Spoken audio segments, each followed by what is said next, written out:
Protectionism is a tactic employed by governments to protect a particular industry within its economy. There may be many reasons for that. It could be that the government wants to protect an infant industry or a geriatric industry, or to protect an industry of strategic economic importance for the economy. So the UK, for example, might want to protect the steel industry or aerospace. It is something that the WTO very much frown upon, because obviously one of the WTO's main mission is to liberalise economies, and so it wouldn't advocate the use of protectionism, but it is certainly used, and we can see this with the common external tariff around the European Union countries, and also employed by many other free trade areas, etc. Now, the one area of protectionism that we can illustrate diagrammatically is tariffs. So we're going to draw a tariff diagram. Now, there are some assumptions that I will talk about as I draw the diagram, and so it's important to make a note of these as you are using this diagram for your revision. So, price and quantity of our product. Now, the first assumption that we're going to make is that if we leave the market alone, and we have domestic demand, and domestic supply, we would have an equilibrium price and an equilibrium quantity, as we would in all free markets. The key first assumption of this diagram is that in the world there are unlimited suppliers of this product, whatever this product is, wheat, steel, etc. And so because there is infinite supply of this product, the world price will be lower than the domestic price, PE, in this diagram. Because there's infinite supply, we would see a perfectly elastic supply line. And so I'm going to draw that on and call that supply W, supply of the world, PW, P world. Now, if you follow that analysis through, and I'm going to switch colours so you can see this, if we think about what that situation is there, what that is representing, that is basically saying that there will be less supply domestically at PW. So if we consider PW, what would be supplied domestically, you would get Q1. Now, obviously, that's because there's been a contraction here in supply, QE to Q1, because there's less incentive to supply that product. However, because the price has fallen, there's been an expansion in demand to Q2, but that means that domestically now, not enough is actually supplied. Q1 is supplied, Q2 is demanded. So if this is an open economy, the situation you have is that Q1 to Q2, I've changed my colour to blue just so you can see, that level there is the level of imports into your economy, obviously a net leakage. And so what the government might consider it wants to do, and I'm just going to take off a couple of my annotations so that I can put my other bits and pieces in, so I'll just adjust my diagram a second.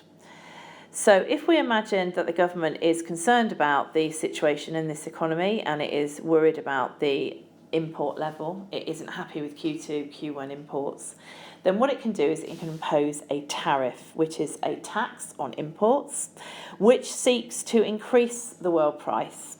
And so what it will do is it will impose a flat rate tariff, which will increase the world price and will increase the supply in the world up to that point there. And so we have increased the price. Now what you should be able to see, and I'm just going to switch colours, is that we have lessened the amount of imports to what I've now called M. So by the imposition of this tariff here, whatever it is, pounds per tonne, etc., we've managed to lessen the amounts of imports because of the higher price, more supply. So we've seen suppliers increase their supply, and at the same time we've seen a contraction of domestic demand because of the higher price. And the higher prices come about because although there is a price in the world at PW, anybody that wants to export to this country is going to have to pay a tariff, and therefore the price that the domestic consumers or producers who want to buy this product will be paying is much higher. Now the debate is whereabouts the tariff sits in between PE and PW. So if you consider that whole difference there between PE and PW, If the government can impose a tariff that is equal to the distance between PW and PE, then it can eradicate imports completely. Because if you imagine that I'm able now to increase to here, then we've got back to this point here and imports have disappeared. Now that all depends upon the power that the individual government has within the world. If they're in a trading bloc, obviously they can be limited, and you can see by the European Union that we've had to put common external tariffs on any products coming into the European Union. So the UK hasn't had any individual control on setting its own level of tariffs. It has to do it collectively with the rest of the EU members, and there are a lot of them, so agreement needs to be reached. If you're in a free trade area like NAFTA, then obviously that's a large free trade area, and there's a lot of power within those countries, particularly held by the United States, and so it is possible that that level of tariff might be appropriate. However, just remember that to evaluate this, you would consider not only the extent of the tariff, but the length of the tariff, whether this is economically sound. It is a way of protecting an industry. Might the industry become too reliant on that protection?